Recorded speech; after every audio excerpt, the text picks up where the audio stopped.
Halo teman-teman, ya selamat datang ke acara Hack the Crisis, webinar kita yang ketiga tentang Community Collaboration in the New Now. Kita ada host untuk hari ini, saya sendiri dengan Muhammad Fazal Rizky, founder dari sampangan.id, Circular Economy dan juga Waste and Agriculture, dan juga bagian dari komunitas Impact Hub Jakarta. Dan kolega saya yang akan bersama-sama memoderasi acara kita pada sore ini adalah Alia. Alia, dipersilakan. Hai, saya Alia. Saya founder dari Dreamdalian, Yayasan Dreamdalian Indonesia. Kita fokus di pengembangan masyarakat grassroots. Lalu juga selain itu saya adalah seorang HR consultant. Jadi enjoy today karena hari ini bakal seru banget. Kita bakal ngobrolin tentang community collaboration in the new now. Oke, Fauzal. Mantap. Oke, nah jadi mungkin sedikit konteks buat teman-teman yang mungkin baru pertama kali bergabung di acara Hack the Crisis. Jadi Hack the Crisis adalah sebuah program di mana bagaimana caranya kita bisa bersama-sama berkolaborasi untuk menyelesaikan masalah-masalah di new normal. Nanti kita ada program di mana kita bakal crowdsourcing masalah-masalah yang ada dan juga solusi-solusi yang sudah dijalankan oleh berbagai macam komunitas di Indonesia, dan kita akan mengakselerasi dengan program Hack the Crisis dan bekerja sama dengan bermacam stakeholder seperti pemerintah, swasta, investor, dan lain sebagainya, supaya kita bisa memperbesar impact yang kita bisa lakukan bersama-sama untuk menyelesaikan masalah pasca COVID-19 di new normal. Nah, mungkin saya akan mulai dengan menceritakan agenda kita pada sore hari ini. Hari ini kita menyiapkan speaker dan panelis yang keren abis ya pokoknya. Gitu ya. Dan ini kurang lebih agenda kita hari ini. Kita akan dimulai dengan, kita bakal ada 2 sesi. Jadi sesi pertama bakal fokus lebih ke perspektif dari sektor publik, dan kemudian akan diikuti dengan sesi kedua tentang contoh nyata dari kolaborasi komunitas, yang akan nanti dipimpin oleh kolega saya Alia. Nah, setelah itu untuk teman-teman yang kalau misalnya ada pertanyaan, silakan ditahan, nanti kita akan bahas satu-satu. Untuk teman-teman media yang ingin bertanya lebih lanjut tentang acara ini adalah contact person-nya. Jadi silakan bisa langsung dihubungi sekarang ataupun setelah acara nanti. Nah, mungkin sedikit house rules untuk menjaga kenyamanan kita bersama-sama. Untuk semua peserta kita akan mute audionya, tapi nggak apa-apa. Untuk pertanyaan nanti kita bakal sharing dari Slido yang bisa memungkinkan teman-teman bisa menanyakan langsung dengan panelis kita nanti, ya kan, bakal ada sesi khususnya.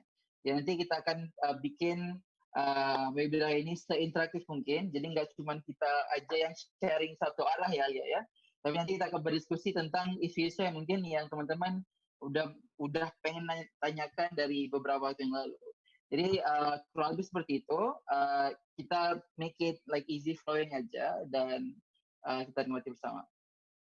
Nah, untuk pertanyaan, teman-teman bisa join di slido.com atau bisa pakai HP-nya di foto aja QR code-nya dan masukkan hashtag 26050. Nanti kita bisa bertanya langsung di situ. Dan nanti bakal ada beberapa polling juga yang akan kita lemparkan supaya diskusi kita bisa lebih seru lagi. Ya, yes. Oke, nanti bakal teman admin kita akan masukin juga di chat. Jadi nanti teman-teman bisa tinggal klik aja.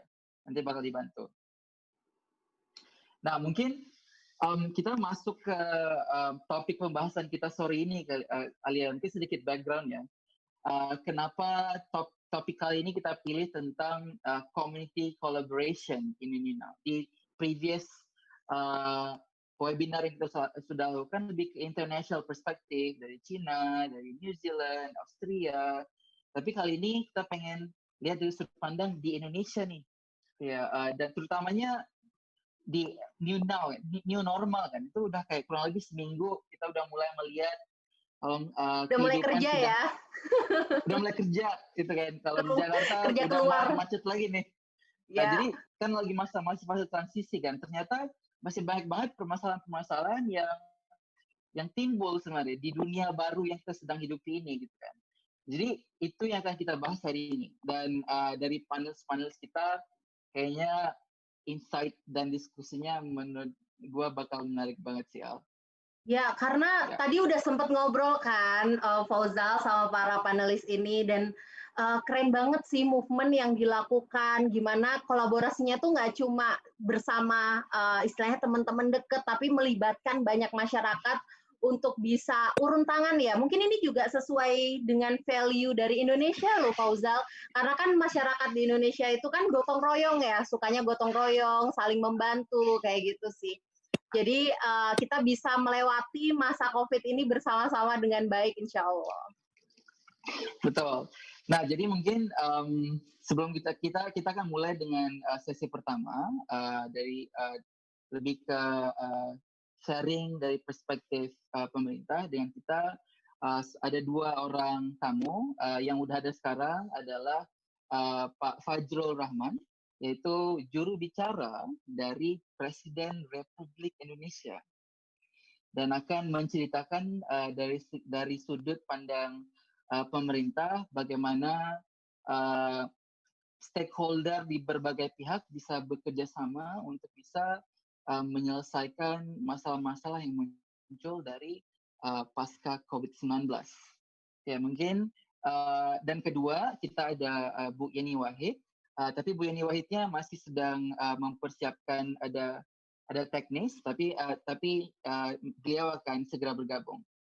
Tapi the show must go on, kita lanjut aja dulu. Dan mungkin ya, ini Pak Fajrul Rahman dan juga Bu Yeni Wahid. Pak Fajrul Rahman selain menjadi spokesperson dari Presiden Republik Indonesia, beliau juga banyak bergerak sebagai komisaris di ada BUMN, dan juga banyak lagi kegiatan-kegiatan lain beliau. Mungkin nanti kita bisa lebih mengenali sosok Pak Fajrul ini ya, dengan lebih dekatnya lagi. Juga nanti akan dengan Bu Yeni Wahid. Oke, mungkin untuk yang pertama, saya ingin mengundang Pak Fajrul Rahman untuk bisa sharing tentang perspektif sektor publik, terutamanya pemerintah Indonesia dalam menghadapi masalah-masalah dan kolaborasi untuk menyelesaikan masalah di new normal. Kepada Pak Fajrul, tempat dan waktu kita persilakan.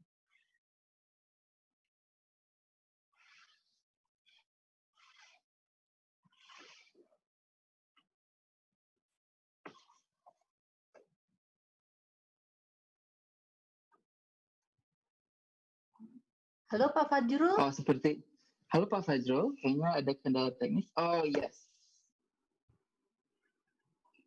Halo, selamat sore. Halo. Selamat sore, Pak Fajrul. Bisa ya? Suaranya bisa, kedengaran? Tidak terdengar sangat jelas. Ya, ini memang juga problem di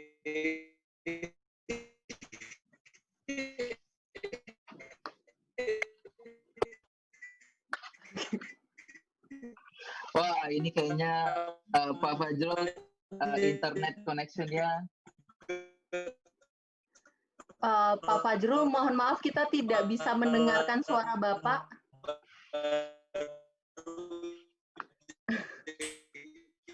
Waduh, ini masalah teknis ya. Ini memang kalau di dunia new normal ini ya. Kenormalan baru juga. Jadi halo, ya, sekarang gimana? Sekali, Pak. Iya, Pak. Oke, kayaknya mendingan deh. Bisa ya? Tadi memang udah clear, Pak. Udah clear. Tadi udah clear ya. Agak sedikit. Baik.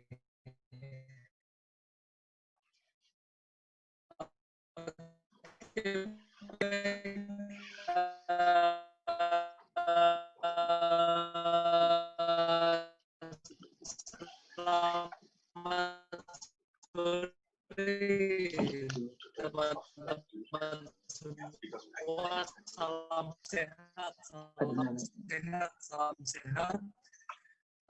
Sebagai saya kenal tentu lewat media dalam kegiatan dia.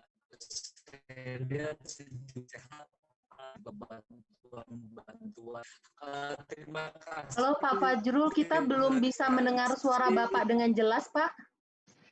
Mungkin Pak Fajrul bisa turn off videonya kali ya. Mungkin kalau Iya. Pak Fajrul turn off Sinyalnya lebih videonya mungkin bagus lebih ya. baik. Suaranya Iya. Memang dunia virtual setelah new normal itu memang penuh dengan tantangan ya, Alia ya. Yes, benar banget. Karena semua orang bikin kegiatan pakai internet gitu ya, pakai webinar, kayak gitu-gitu. Betul. Kan Oke. Alia sendiri aja weekend ini udah 8 Ada 8 webinar. Dan malam Iya. nanti masih ada lagi. Iya. Luar biasa. Halo Pak Ya, Pak Fajrul. Fajrul. Halo, gimana? Oke, kayaknya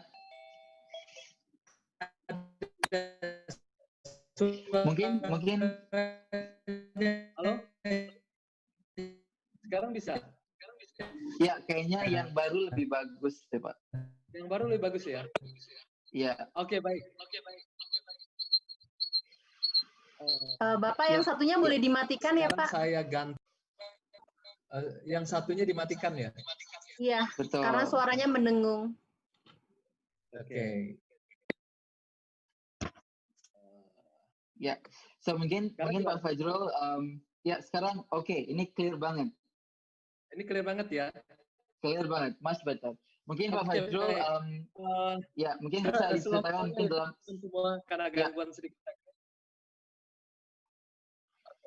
Nah, selamat sore dan saya sudah kenal beberapa teman-teman yang ada di sini, ya Ibu Yeni Wahid tentu, yang selama ini sudah kenal cukup lama, dan kemudian juga ada Mbak Kevin yang saya lihat terlibat dalam kegiatan yang terkait dengan penyediaan alat kesehatan maupun juga terkait dengan penyediaan sembako dan yang lain-lain. Saya lihat ada daftarnya. Dan kemudian juga sahabat lama saya, Pak Surudi Palinda, yang tidak henti-hentinya selalu punya empati kepada orang lain, dan kemudian teman-teman yang sekarang ada di dalam komunitas ini. Pada intinya begini saja, saya ingin memulainya sederhana supaya ada kesamaan dalam definisi. Saya memulai bahwa saya memakai istilah kenormalan baru atau adaptasi kebiasaan baru. Kalau kenormalan baru ini kan pakai istilah dari Badan Pengembangan Pembinaan Bahasa, Departemen Pendidikan dan Kebudayaan, mereka menyebutnya new normal sebagai kenormalan baru. Jadi kenormalan baru merupakan padanan dari istilah new normal yang umumnya ditunjukkan nanti sepanjang ini COVID-19 belum memiliki vaksin. Jadi sepanjang perjalanan nanti ke arah COVID-19 hingga ditemukan vaksinnya nanti akan ditunjukkan dengan sejumlah ciri, yaitu tentu dengan memakai masker, kemudian mencuci tangan, kemudian menjaga jarak, dan kemudian juga tidak berkerumun. Ya, tadi saya cerita sedikit bahwa saya udah 2 minggu berturut-turut masih sebagai runner begitu, sebagai banteng runner. Saya sudah 2 kali di lapangan Banteng, dari pagi dibuka jam 6 sampai jam 11. Semua protokolnya sudah jalan, yaitu memeriksa memeriksa suhu tubuh, kemudian juga mencuci tangan, mencatat alamat, kemudian juga memfoto KTP, dan kemudian selama perjalanan dibatasi. Tapi seperti saya cerita tadi, ternyata banyak teman-teman muda kita yang juga ikut itu tetap berkerumun begitu, sehingga kalau didatangin oleh Satpol PP itu lalu kemudian bubar, tapi setelah Satpol PP-nya pergi berkumpul lagi. Nah, itu tampaknya yang menjadi problem kita hari-hari sekarang ini. Dan kemudian yang kedua adalah jadi kalau di Jakarta kan kita mengenali dari PSBB, tahapan sosialnya kan begitu, dari PSBB, dan sekarang ini kan PSBB transisi. Jadi belum masuk ke arah yang namanya kenormalan baru atau adaptasi kebiasaan baru, oleh karena masih tetap bersiap-siap dengan sejumlah indikator kesehatan masyarakat untuk menuju masyarakat produktif dan aman COVID-19 ini. Ada 15 kan indikator yang diperlukan, semuanya diturunkan dari 3 syarat utama, yaitu soal epidemiologi yang paling penting, kemudian yaitu terkait dengan jumlah kasus positif selama 2 minggu terakhir, ya di mana targetnya adalah harus lebih besar atau sama dengan 50%. Kemudian surveian kesehatan masyarakat ini terkait dengan jumlah testing, 3T itu tracing, testing, dan treatment. Kemudian yang pelayanan kesehatan ini termasuk terkait dengan jumlah tempat tidur di ruang isolasi rumah sakit rujukan, jumlah tempat tidur yang mampu menampung sampai dengan lebih besar daripada 20% jumlah ODP. Itu syarat-syarat yang kita bisa setiap hari disampaikan. Nah, tetapi fokus pada saat ini adalah di masa PSBB transisi yang dikatakan di Jakarta, kemudian juga nanti masuk dalam masa adaptasi kebiasaan baru atau kenormalan baru, Presiden Joko Widodo ini terus-menerus sejak dimulainya ini kan ada 2 tahap. Tahap pertama di COVID di Indonesia ini kan sejak dari bulan Januari ketika kita melakukan penjemputan terhadap 238 warga Indonesia yang ada di Hubei, sampai kemudian terakhir yang di kota Yokohama 69. Itu yang pertama orang Indonesia yang terkena kasus COVID-19, yaitu ada 9 orang. Dan kemudian tahap pertama itu lalu ditutup dengan di mana Pak Menteri Perhubungan yang bersama dengan Menteri Kesehatan, Menteri PMK, kemudian juga Menlu, itu di tahap pertama itu mati-matian menyelamatkan warga Indonesia yang berada di luar negerinya.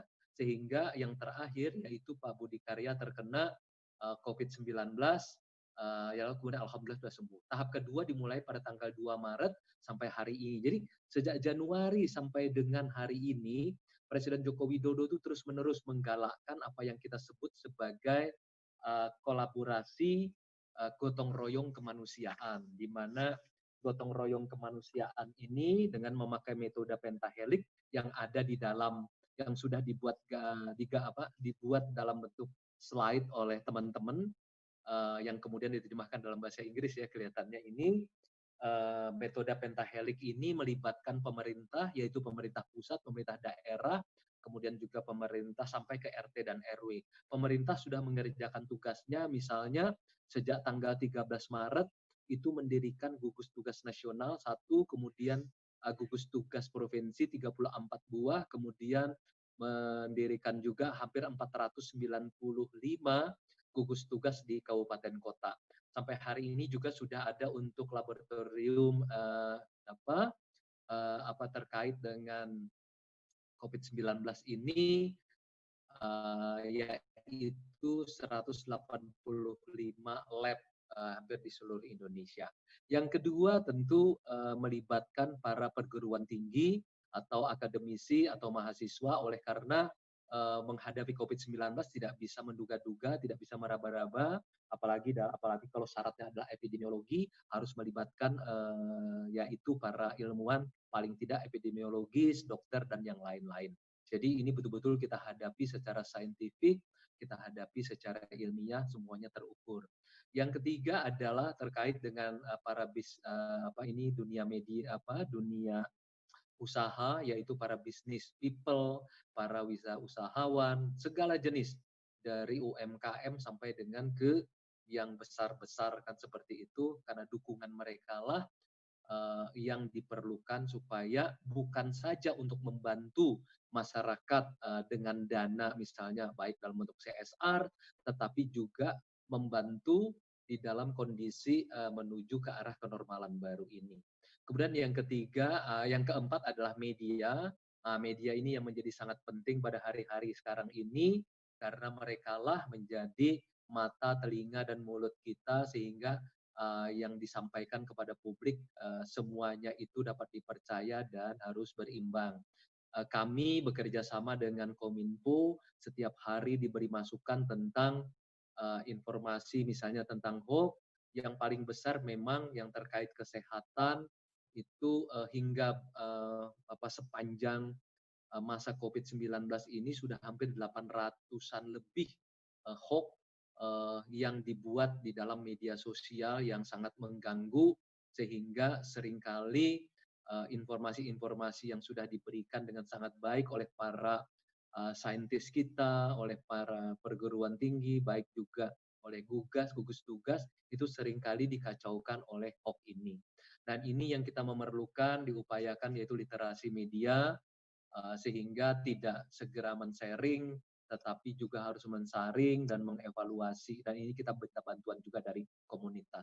Yang kelima tentu adalah komunitas. Nah, ini komunitas yang dibangun oleh teman-teman ini dari dari Mbak Yeni Wahid punya komunitas sendiri, kemudian Cathy Sharon dan kawan-kawan punya komunitas sendiri, Rudi Palinka juga memiliki, dan saya lihat pembagian APD, kemudian juga sembako bahkan dilakukan secara langsung oleh teman-teman. Nah, semua ini diperlukan untuk apa? Karena tujuan akhir daripada kenormalan baru ini adalah menjaga kelangsungan hidup kita bersama. Kita tidak tahu sampai hari ini berapa lama vaksin COVID-19 ini ditemukan. Kalau bercermin dari sejarah flu Spanyol mungkin bisa sampai 2 tahunan ke depan. Bahkan pemerintah menyiapkan Undang-Undang Nomor 2 Tahun 2020 itu untuk kesiapan perekonomian itu hingga akhir tahun anggaran 2022. Jadi hampir 2 tahun ke depan seperti itu. Nah, jadi ada 2 hal yang harus kita, kenapa pentahelik ini atau kolaborasi atau gotong royong kemanusiaan atau gotong royong kebangsaan ini dilakukan, karena untuk keberlangsungan hidup kita bersama 270 juta dengan 2 variabel yang sangat penting, yaitu disiplin yang sangat ketat terhadap kesehatan, terus paling tidak yang 4 hal yang paling utama tadi, yaitu memakai masker, menjaga jarak, kemudian juga mencuci tangan dan kemudian tidak berkerumun, dan kemudian yang kedua adalah bagaimana semua apa yang kita sebut sebagai entitas-entitas sosial ekonomi ini bisa menjalankan semua protokol kesehatan itu dalam setiap kegiatannya sehari-hari, termasuk seperti tadi adalah berolahraga yang mestinya itu juga harus ketat sekali menjalankan protokol kesehatan. Nah, kemudian yang bagian terakhir yang saya ingin sampaikan kepada teman-teman semua adalah selain gotong royong kemanusiaan ini yang sangat kita perlukan, pemerintah juga tentu berharap bahwa keterlibatan semua komunitas, kemudian juga media, dunia usaha, akademisi, kemudian juga yang lain-lain, termasuk pemerintah ini, hendaknya itu dijalankan sesuai dengan disiplin yang sangat ketat, seperti yang dinyatakan melalui protokol yang ditetapkan oleh WHO, dan kemudian juga kita adopsi di dalam oleh Kementerian Kesehatan dan juga dari gugus tugas.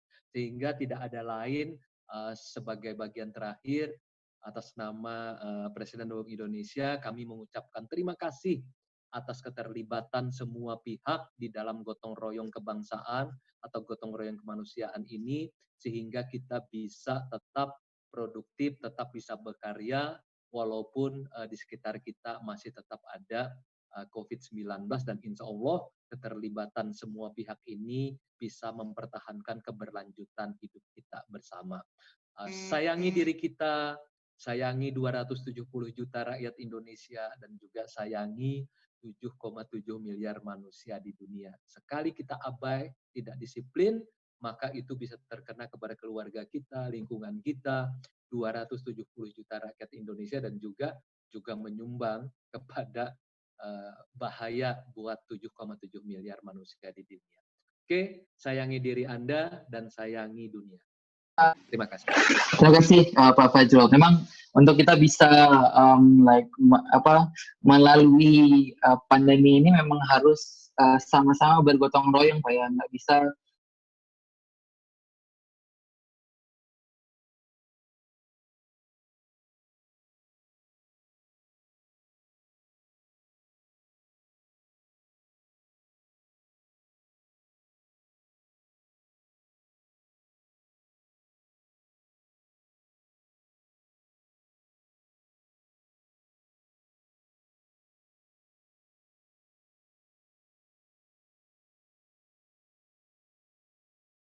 tidak kekurangan informasi, tetapi adalah kekurangan literasi media. Nah, kami setiap hari itu bekerja sama dengan Dirjen Aptika dari Kominfo, mencoba mendapatkan informasi-informasi apa saja yang mengalami disinformasi ya di dalam masyarakat. Misalnya contohnya yang menarik, misalnya bawang putih bisa menyembuhkan COVID-19 misalnya. Ini betul-betul menyesatkan dan ada yang masyarakat yang juga percaya misalnya seperti itu. Kemudian anak-anak muda itu tidak akan terkena COVID-19 karena mereka lebih kuat. Nah, misalnya juga itu juga disinformasi yang terjadi. Termasuk tadi yang dikatakan oleh Rudy ya, saya tidak ingin mengulangi, itu juga termasuk yang bisa menyebabkan disinformasi kepada publik. Nah, pihak dari Dirjen Aptika itu bekerja sama dengan kepolisian dan sudah mencoba melakukan ada yang ditindak secara hukum, ada juga yang kemudian dicoba dilakukan bekerja sama untuk membangun literasi media. Jadi memang ada dua hal yang terpenting, yaitu dalam kasus informasi ini, yang pertama memang adalah soal kesadaran masyarakat ini yang memang harus dibangun secara perlahan-lahan. Karena ini kan baru terjadi dalam 2,5 bulan. Anda bayangkan aja, untuk meyakinkan orang bahwa merokok itu bisa membunuh, sampai itu kotak rokok ada gambar tenggorokan berlubang, kemudian apalagi itu paru-paru hitam terbakar, itu susah sekali meyakinkan orang bahwa merokok itu bisa membunuh. Apalagi meyakinkan orang tentang COVID-19 hanya dalam waktu yang sangat pendek seperti sekarang ini. Jadi saya bisa membayangkannya betapa sulitnya meyakinkan, mendidik orang bahwa COVID-19 itu berbahaya dan bisa membunuh. Itu bisa kita lihat pelajaran dari kasus rokok saja. Bahwa mudah-mudahan di antara kita yang di dalam diskusi ini tidak ada yang merokok, sehingga saya tidak perlu meyakinkan bahwa merokok itu bisa menyebabkan kematian seperti itu. Misalnya itu contohnya yang paling banal yang kita bisa hadapi sehari-hari dalam kasus ini sebenarnya. Jadi pemerintah juga mencoba menegakkan hukum, tapi ini juga terkait dengan karakter dari masing-masing daerah. Itu juga persoalan. Misalnya saja, selama ini kan pemerintah ratusan ribu kali sudah membubarkan melalui maklumat Kapolri, yaitu kumpulan massa. Ada orang yang sedang menikahkan anak, atau kemudian juga yang melakukan kumpul-kumpul di kafe dan segala macam pada masa PSBB, itu hanya dengan melakukan pembubaran. Atau pada waktu pelarangan keluar kota, waktu pelarangan mudik, itu mungkin ratusan ribu juga yang dipulangkan oleh pihak kepolisian. Tapi sekarang pihak polisi agak cukup keras, terutama karena ada 3 kasus terakhir, yaitu penjemputan jenazah keluarga yang ada di daerah, satu di Bekasi, kemudian ada di Sulawesi, satu lagi di daerah Jawa Timur.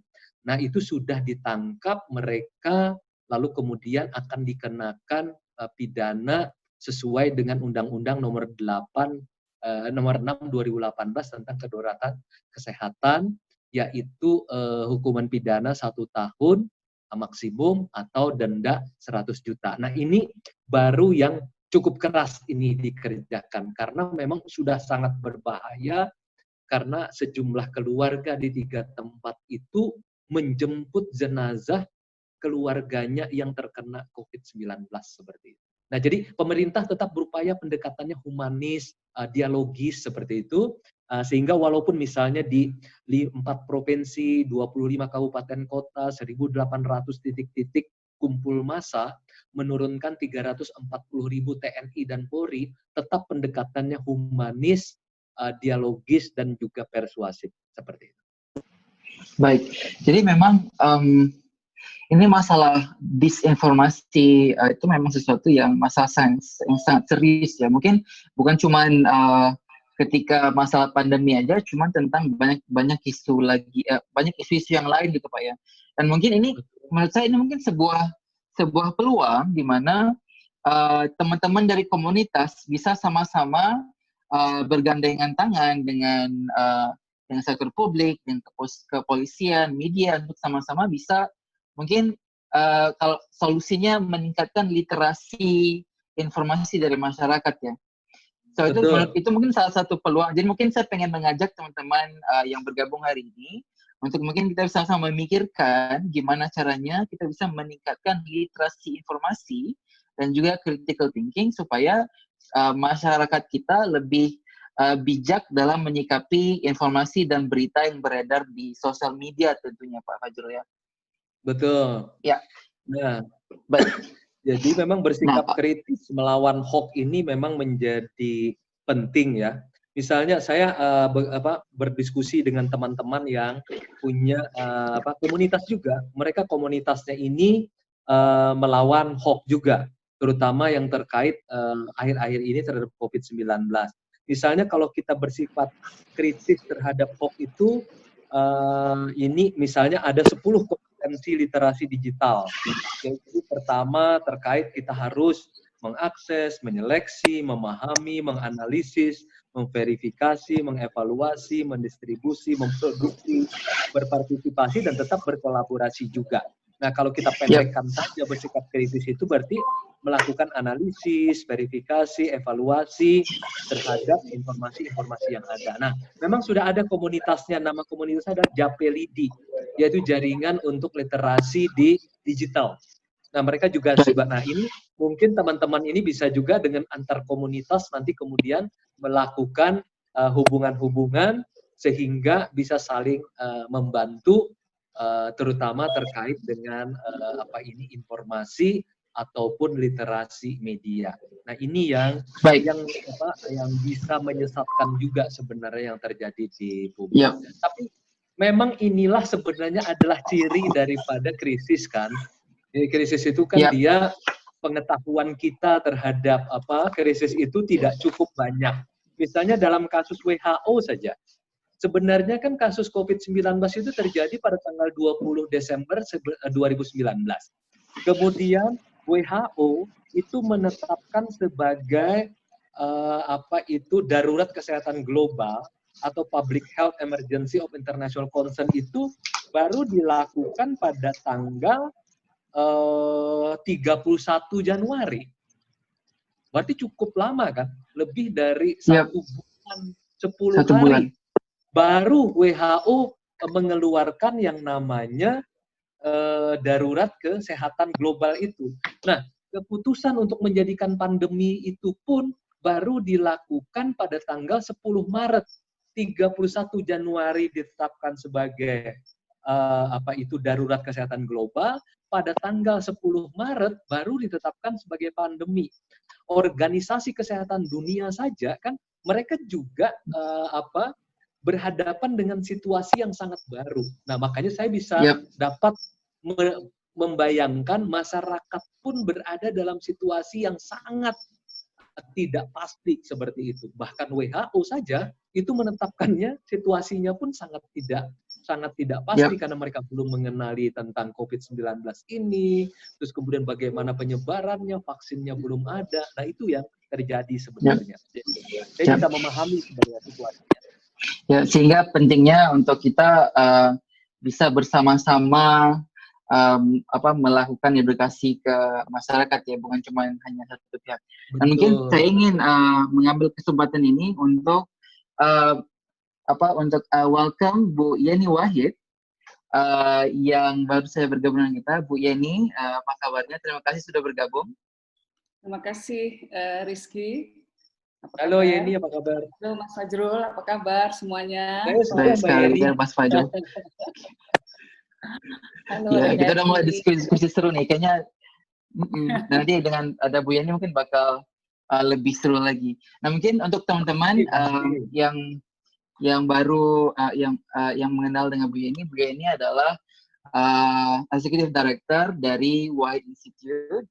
Beliau melakukan banyak sekali kolaborasi komunitas melalui institutnya dan juga bergerak di beberapa BUMN juga. Mungkin Bu Yeni, Pak Fajrul, kita bakal lanjut diskusinya setelah ini.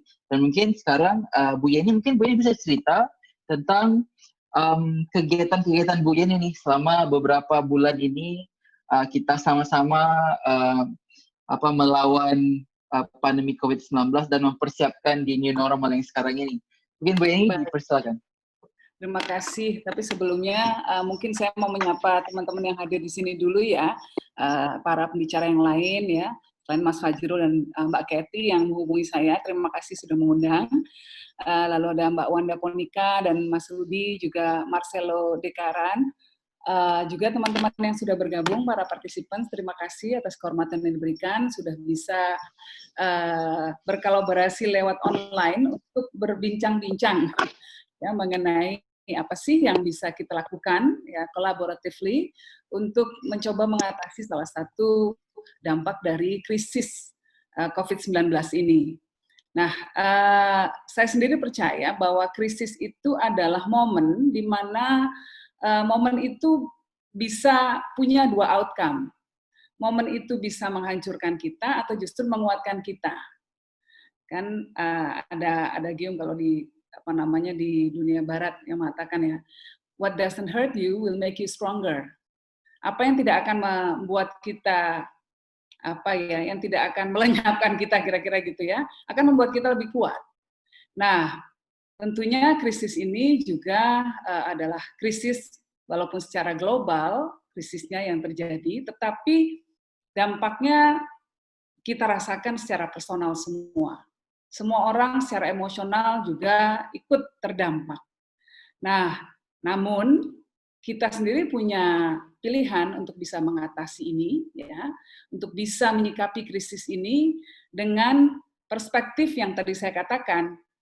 Kita bisa berpikir negatif yang pada akhirnya membuat krisis ini justru akan menghancurkan kita, atau kita mencoba membuat krisis ini menjadi suatu pondasi atau lompatan ya yang akan menguatkan kita ke depannya. Nah, memang krisis ini membawa perubahan besar sekali pada kehidupan kita. Sehingga ketika ada disrupsi terhadap kehidupan kita, tentu ada perubahan, ada dampak. Nah, namun sekali lagi disrupsi itu bisa menciptakan adanya growth atau pertumbuhan. Ya, kalau kita menyikapinya dengan bijaksana. Growth yang pertama adalah growth secara personal, secara pribadi kita bisa berkembang lebih baik lagi. Saat ini saya rasa hampir semua orang di dunia sudah merasakan adanya growth secara personal atau perubahan yang lebih positif, terutama menyangkut gaya hidup yang lebih sehat. Saat ini semua orang lebih rajin untuk, mungkin nggak semua orang, banyak orang lebih rajin untuk olahraga, termasuk saya yang tadinya males-malesan ya. Sekarang ya lumayan lah ada keringetan, netes satu demi satu tiap hari gitu ya. Kalau di konteks Indonesia, kita banyak orang yang sekarang lebih rajin minum jamu. Yang di satu sisi kemudian akan menumbuhkan ekonomi tradisional. Penjual jamu di pasar dan lain sebagainya tiba-tiba diborong, semua empon-empon jadi laris semua. Ada dampak ekonomi di sana gitu ya. Lalu kemudian secara spiritual juga ada growth yang terjadi, ada pertumbuhan, ada perkembangan baik yang terjadi. Orang jadi lebih mawas diri, orang lebih introspeksi, orang lebih ingat yang Maha Kuasa, orang ingat jadinya bahwa aduh kita ini benar-benar adalah cuma sekedar remah-remah rempeyek di dasar kaleng pada akhirnya kan, kena COVID aja udah mau sekeren apapun kita, mau seberkuasa apapun kita, mau sebanyak apapun duit kita, mau seterkenal apapun kita, semua sama di hadapan COVID ini, semua tertunduk dan semua takut langsung mundur teratur, nggak berani deket-deket, kan kira-kira begitu.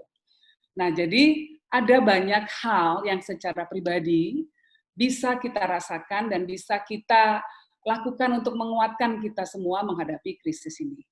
Nah, tapi selain dampak atau growth, pertumbuhan secara personal tadi, pertumbuhan secara spiritual tadi gitu ya, ada juga pertumbuhan secara sosial. Bahkan ada juga secara profesional. Secara profesional, orang-orang seperti saya yang tadinya sangat gaptek, luar biasa gapteknya, sekarang agak setengah gaptek. Belajar Zoom, belajar hal-hal baru tentang teknologi. Jadi ada growth secara profesional, ada pertumbuhan secara profesional yang terjadi, ada perubahan yang lebih baik lagi ke depannya. Nah, secara politis tadi Mas Fajrul mengatakan pemerintah melakukan banyak hal. Dan ini juga ya yang namanya COVID ini menjadi ajang reflektif dari semua pemerintah di dunia, bukan cuma pemerintah Indonesia, ya, tentang tata cara kita semua dalam mengelola bangsa dan negara ini. COVID ini meng-highlight banyak hal yang ada di masyarakat global. COVID ini membuat banyak isu yang sudah ada di tengah-tengah kita menjadi lebih nyata lagi. Kalau tadinya jurang kemiskinan atau jurang antara yang kaya dan yang miskin sudah besar, ini tambah besar lagi.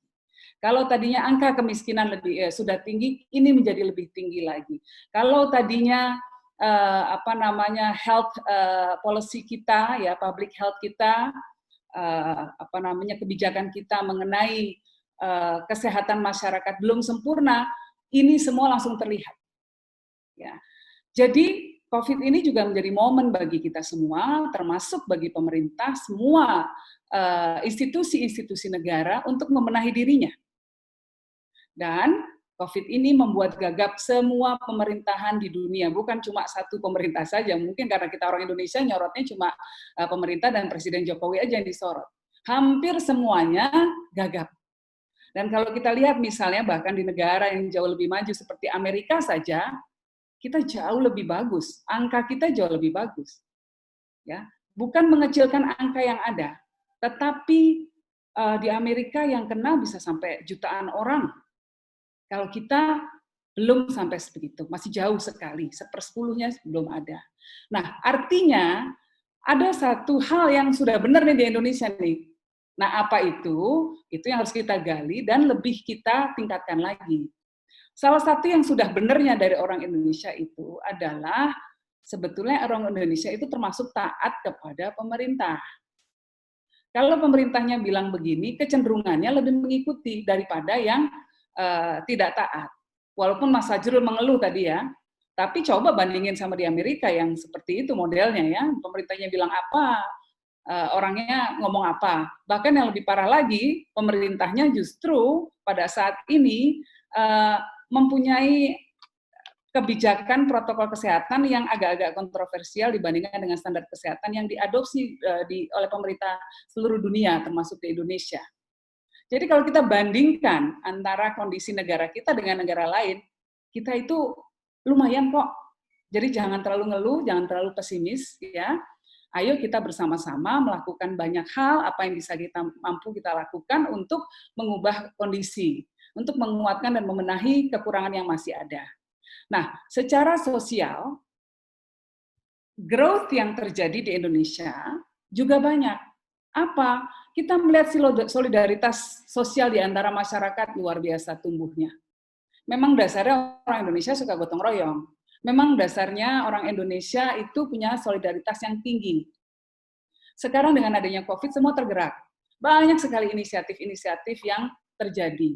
Semua mencoba menyumbangkan apa yang mereka mampu.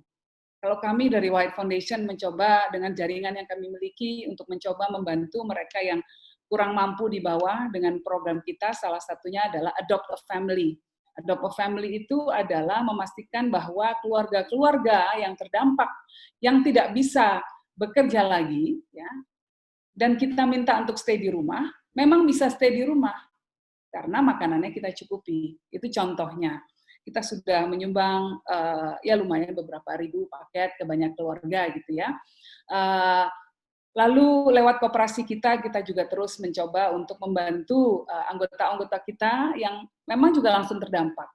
Anggota koperasi kita itu adalah masyarakat yang mempunyai usaha mikro. Nah, usaha mikro adalah kelompok usaha yang paling terdampak dengan adanya COVID-19 ini. Jadi harus dibantu. Gimana caranya agar mungkin kita bisa membantu proses pemasarannya. Karena belum tentu mereka bisa memasarkan pakai online. Nah, kita membantu hal-hal semacam itu. Tapi kalau White Foundation melakukan hal-hal semacam ini ya. Tapi saya ingin justru memberikan apresiasi kepada teman-teman yang lainnya yang menyentuh sisi-sisi lain ya, yang juga perlu diperhatikan. Saya ingin mengapresiasi musisi-musisi yang membuat lagu untuk menguatkan para petugas medis misalnya, yang ada di garda terdepan untuk membantu mereka yang terkena COVID langsung. Saya ingin mengapresiasi mereka-mereka yang membantu memberikan hotline untuk yang stres karena adanya COVID. Saya ingin mengapresiasi mereka-mereka termasuk penyelenggara acara webinar ini yang memanfaatkan waktu untuk mengedukasi masyarakat, menginspirasi masyarakat agar tetap kuat, agar tetap bersemangat, agar tetap bisa melampaui COVID-19 ini dengan baik. Nah, jadi kolaborasi di antara masyarakat itu sangat dibutuhkan pada saat ini, ya. Dan Indonesia punya kemampuan untuk melakukan itu, punya tradisi itu, punya kultur itu. Di banyak negara, yang unik dari Indonesia ya, yang unik di Indonesia adalah bahwa kolaborasi antara pemerintah dengan masyarakat sipil itu kerap sekali terjadi. Nah, kalau di negara lain belum tentu kita jumpai semacam ini. Nah, jadi inilah salah satu kekuatan bangsa kita yang menurut saya harus terus dikuatkan. Itu dulu mungkin Rizky ya, nanti disambung lagi. Terima kasih. Bu Yani, terima kasih sekali. Tadi memang kita lihat memang krisis ini bisa menjadi sebuah momen sih, memang bisa either like make us ataupun break us gitu. Dan kita lihat dari segi Bu Yani sendiri bisa ngegambarin yang ternyata baik banget fase-fasenya dari personal growth, professional, social, bahkan dari segi government sendiri untuk mengambil momen ini untuk bisa mengintrospeksi tentang apa yang kita bisa lakukan lebih baik ke depannya bersama gitu Bu ya. Nah, kita mungkin ini udah baik banget nih pertanyaan dari teman-teman dari Zoom dan juga yang bergabung di Zoom dan juga di YouTube lah ya. Jadi mungkin saya langsung aja loncat ke pertanyaannya.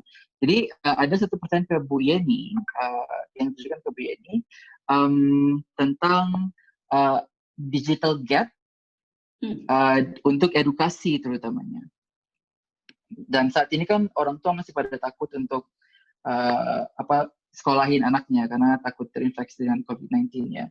Dan apakah ada inisiatif yang mungkin dari komunitas Bu Yani ataupun komunitas lain yang Bu Yani kenal yang mengadres masalah digital gap tentang education, terutamanya karena saat ini semua sekolah coba untuk go digital, cuman ternyata masih banyak sekali nih masalah-masalah dan komponen-komponen yang harus diselesaikan dulu. Mungkin dari situ dulu pertama, Bu Yani. Iya, sebetulnya kalau kami sendiri, kami punya program namanya Desa Damai, Peace Village. Peace Village Initiative ini adalah sebuah program kolaborasi kami dengan UN Women. Nah, dalam program tersebut, salah satu features-nya ya, programnya sendiri sangat luas ya, mencakup banyak sekali komponen. Komponen pertama adalah economic empowerment terhadap komunitas di akar rumput ya, memastikan bahwa mereka bisa hidup lebih sejahtera. Yang kedua adalah peace building mechanism, training on peace building mechanism. Jadi kita melatih mereka untuk membuat mekanisme agar bisa tercipta toleransi, tercipta perasaan lebih baik, bisa gotong royong, lebih mengutamakan keinginan untuk hidup secara rukun gitu ya. Juga untuk mencegah konflik yang terjadi di masyarakat. Utamanya yang berkaitan dengan perbedaan keyakinan, perbedaan politik dan lain sebagainya. Jadi kita melatih masyarakat untuk melakukan itu. Nah, tapi salah satu komponen yang sedang kita kembangkan dan sudah kita uji cobakan ya, pilot project-nya ada di Jogja, itu ada sebuah sekolah komunitas. Ya, ada kelas komunitas yang kita berikan untuk anak-anak ya, terutama anak-anak yang tidak mampu untuk belajar ilmu-ilmu baru, skill baru menggunakan digital platform. Jadi kita buka ruang kelas, anak-anak datang, mereka boleh belajar apa saja, nanti ada volunteer yang akan ngajari. Saat ini yang mereka pelajari adalah bahasa Inggris. Jadi agak cukup, mungkin kalau melihat fotonya, saya lupa harusnya saya sharing ya. Jadi anak-anak itu kita sediakan ruang kelas sederhana saja, kecil gitu ya. Anak-anak duduk di bawah, ada layarnya, dan mereka belajar dengan native speaker, kalau ada volunteer yang native speaker, atau speaker apapun gitu ya, dengan tutornya langsung interaksi, belajar langsung. Nah, ini adalah upaya yang kami coba lakukan untuk mengatasi tadi, digital gap. Karena tidak semua orang punya akses ke internet, itu problemnya. Jadi apalagi kalau masuk ke desa-desa. Satu kali Zoom itu habisnya sekitar pulsa 14.000. Kalau yang punya WiFi atau ini enak. Tapi kalau yang harus beli, ya agak kesusahan. Apalagi kalau dia di pelosok. Nah ini mungkin titip ke Mas Fajrul nih. Mungkin Telkom bisa menyediakan hub-hub baru, ya hub-hub baru terutama di pelosok-pelosok. Untuk anak-anak bisa kumpul tentu dengan menjaga jarak, bisa mengakses pelajaran yang diperlukan pada hari itu. Jadi ada WiFi di situ disediakan secara gratis. Ini menurut saya salah satu alternatif yang perlu dilakukan karena kalau tidak digital divide yang terjadi itu akan makin memperlebar jurang antara the have and the have nots. Yang kaya dan ada di kota, yang mampu beli pulsa, dia akan lebih teredukasi. Yang di pelosok tetap dengan nasibnya yang merana. Ini harus kita bantu. Gitu. Baik, terima kasih Bu Yeni. Mungkin ini itu segmen sangat baik untuk ke Pak Fajrul mungkin, karena terutamanya sekarang kan yang jadi bagian dari webinar kita hari ini mostly adalah komunitas dari background yang macam-macam ya. Mungkin ini saat yang tepat untuk Pak Fajrul mungkin secara singkat list down sektor apa-apa aja yang masih butuh kolaborasi komunitas untuk bisa kita selesaikan. Mungkin kayak kalau misalnya ada 2 ataupun 3 sektor yang harus kita benahi bersama. Secara singkat Pak Fajrul, silakan. Pak Fajrul masih mute, sorry. Pada dasarnya kan sebagaimana tadi ditunjukkan oleh Ibu Yeni, Mbak Yeni, bahwa krisis ini bekerja secara tiba-tiba dan kemudian yang kedua dia mengancam hampir semua sektor masyarakat. Jadi praktis hampir tidak ada sektor masyarakat yang tidak terkena. Tapi kalau secara sosial ekonomi memang betul bahwa yang paling terkena sebenarnya dari kasus COVID-19 ini adalah kelompok usaha. Kalau kita pakai kelompok usaha, yaitu dari usaha UMKM memang yang paling terkena. Usaha mikro itu melibatkan hampir 63.350.222 unit atau 98,68% dan itu menyerap 107.376.540 orang tenaga kerja atau 89,04%. Sementara yang usaha besar di Indonesia itu kan nggak terlalu besar sebenarnya. Cuma ada 5.500 unit, 0,01% dan hanya menyerap 3,6 juta orang tenaga kerja. Ya, sebagian besar mungkin yang ikut sekarang dalam webinar ini. Nah, kalau di usaha kecil itu cuma 1,22%, kemudian di usaha menengah itu hanya menyerap sekitar 0,09% usahanya 60.000. Jadi memang di usaha mikro, itu orang-orang yang hari ini berdagang, hari ini bekerja, hari ini sebagian besar 3/4 atau lebih daripada dana yang didapatkan itu habis untuk makan hari ini juga. Nah ini memang yang menjadi problem terbesar yang dipikirkan oleh pemerintah. Termasuk memang pada teman-teman yang mengalami problem pemutusan hubungan kerja yang jumlahnya juga cukup signifikan hari-hari sekarang ini. Nah, kalau yang apa artinya kolaborasi yang di tingkat di wilayah kesehatan, kalau tadi saya memperlihatkan bahwa kalau kita ingin memberlangsung keberlanjutan hidup ini, yaitu sebagai tujuan kenormalan baru ini, memang yang pertama adalah pada pendisiplinan ketat kesehatan kolektif ini, terutama pada masa kenormalan baru ini kan yang menjadi ujung tombak bukan lagi tenaga kesehatan, tetapi sudah pada masyarakat itu sendiri. Nah, kemudian yang kedua yang terkait dengan produktivitas sosial ekonomi. Jadi, kalau kita mau arahkan secara umum, yaitu semua kegiatan kolaboratif ini tetap terarah kepada problem kesehatan kolektif kita, baik terkait dengan penyediaan alat kesehatan, pendisiplinan dan segala macam itu bisa di mana teman-teman terlibat di dalamnya. Termasuk juga dalam kasus pendisiplinan kesehatan kolektif itu termasuk misalnya seperti teman-teman yang berasal dari apa itu yang saya sebutkan tadi untuk yang terlibat dalam literasi media, yaitu seperti jaringan pegiat literasi digital, itu sebenarnya juga mereka terlibat secara kolaboratif di wilayah soal kesehatan kolektif. Karena mereka setiap hari itu bekerja untuk mencoba membongkar informasi-informasi palsu atau disinformasi yang merusak upaya pendisiplinan ketat pada masyarakat kolektif tadi ya, misalnya seperti tadi, buat anak muda tidak ada masalah, mereka bisa kebal, misalnya kayak begitu. Itu jadi persoalan. Kemudian yang kedua, yang terpenting yaitu soal di sosial ekonomi ya, terutama terkait kalau kita mau fokus misalnya ke arah usaha mikro ataupun usaha mikro yang menyerap hampir 107 juta dari tenaga kerja di Indonesia. Itu dua yang bisa kita kerjakan. Nah, tetapi saya ingin menambahkan lagi, memang tantangan terbesarnya adalah di wilayah kesadaran tadi.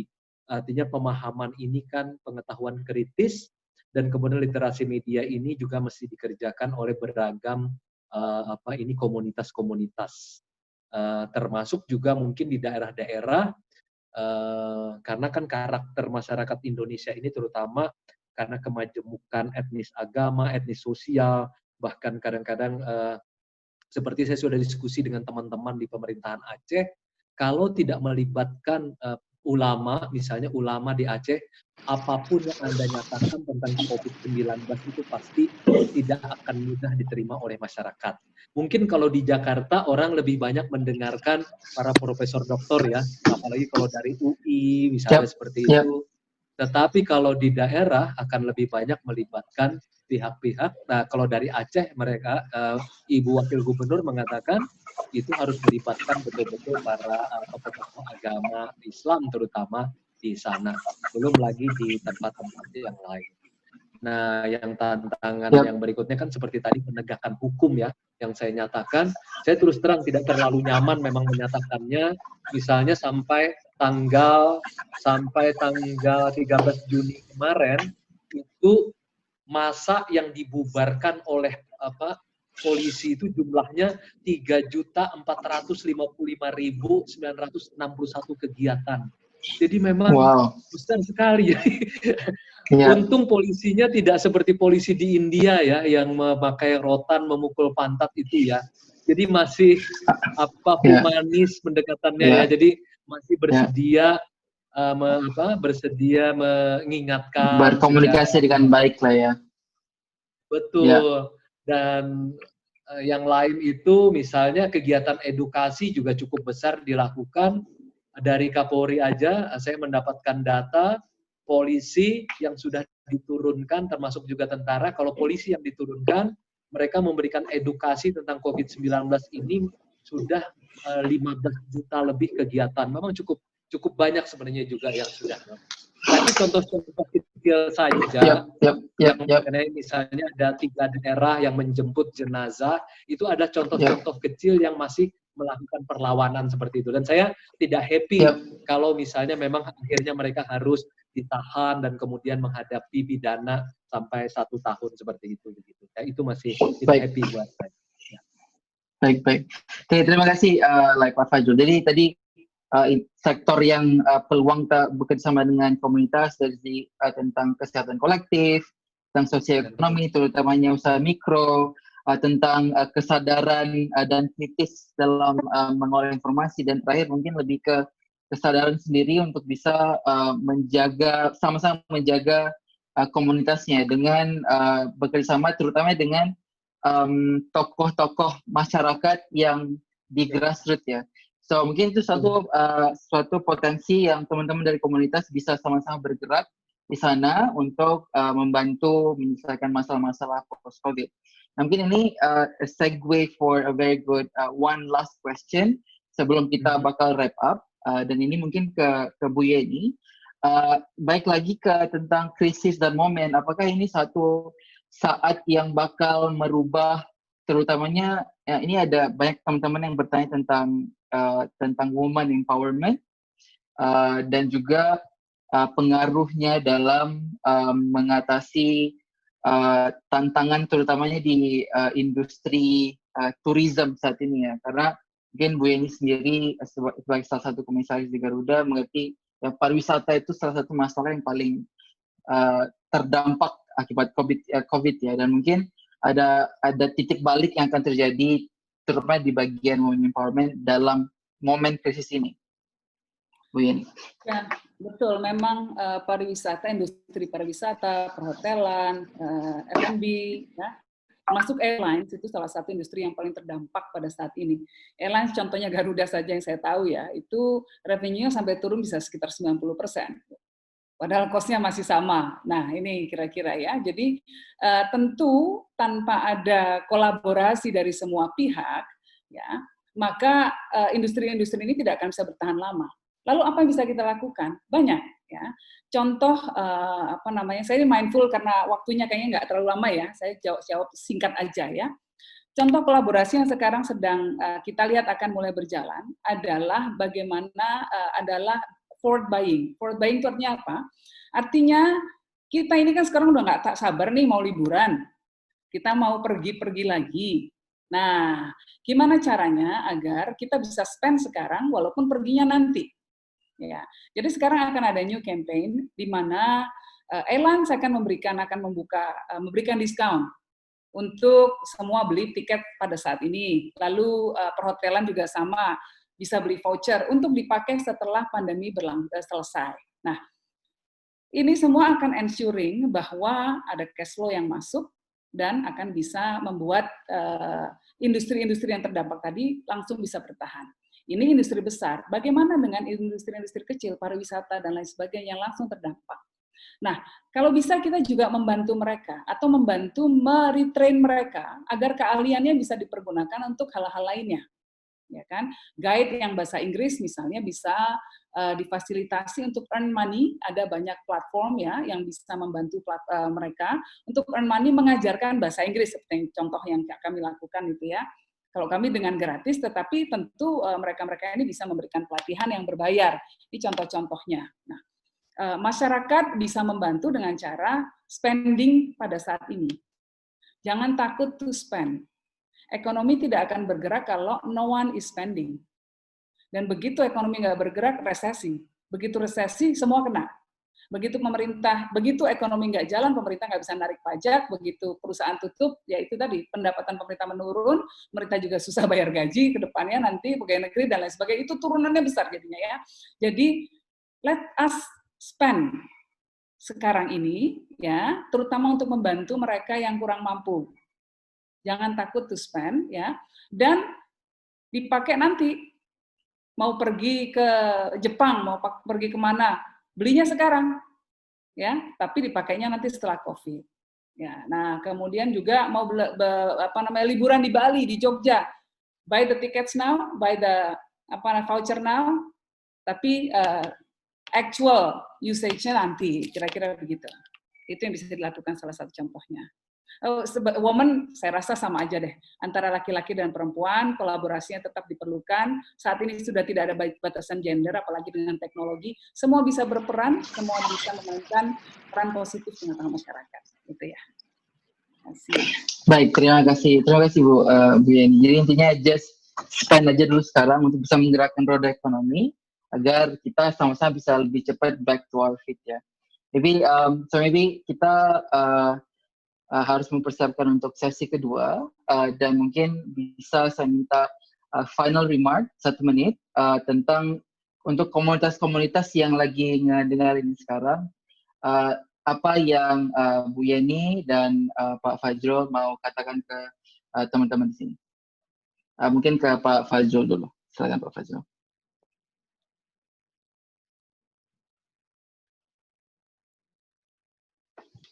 Halo Pak Fajrul. Oh, kayaknya Pak Fajrul lagi nge-freeze. Mungkin Bu Yeni dulu kali ya. Baik, ya. Terima Ya. kasih sebesar-besarnya. Terima kasih sebesar-besarnya. Halo? Halo Pak Fajrul.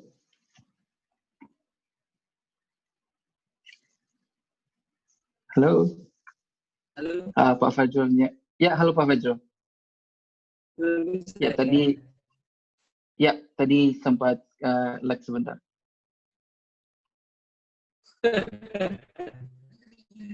Digital game. Yap. Ya, oke. Sudah bisa ya?